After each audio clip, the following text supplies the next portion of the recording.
એક દિવસ હું બાળકોને કબડ્ડી રમાડી રહ્યો હતો. કબડ્ડી રમાડતા રમાડતા મારા ધ્યાનમાં આવ્યું તો એક છોકરો આમ શરીરે મજબૂત પણ ડરના કારણે રેડ લઈને જતો નહોતો. ઇવન જ્યારે વિરોધી ટીમના ખેલાડીઓ રેડ લઈને આવે તો તેને પકડવાથી આમ દૂર ઊભો રહે, ખૂણામાં ઊભો હોય. આવું થોડાક સમય સુધી ચાલ્યું. એટલે સહજતાપૂર્વક મારા મુખમાંથી મોઢામાંથી નીકળી ગયું.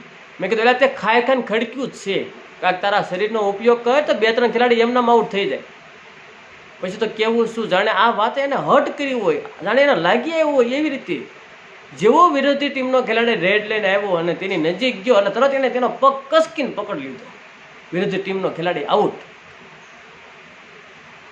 આવું જ હોય છે કે બાળકની અંદર ઘણી બધી સુષુપ્ત શક્તિઓ પડેલી જ હોય છે. કાં ડરના કારણે ને કાં અજાણતા ઘણીવાર આ શક્તિઓ છે એ નષ્ટ થઈ જાય છે. શિક્ષકે અને માતા પિતાએ જેમ જામવાને છે હનુમાનજીની અંદર જે સુષુપ્ત શક્તિઓ પડેલી જ હતી, પણ જ્યાં સુધી તેનું સ્મરણ ન કરાવ્યું ત્યાં સુધી એ શક્તિઓ ખીલી નહોતી. એવી રીતે માતા પિતા અને શિક્ષકે જામવન બની અને બાળકની અંદર જે સુષુપ્ત શક્તિઓ પડેલી છે એને બહાર કાઢવા માટેનો પ્રયત્ન કરવો જોઈએ. સૌને હનુમાન જયંતીની ખૂબ ખૂબ શુભેચ્છાઓ. જય શ્રી રામ.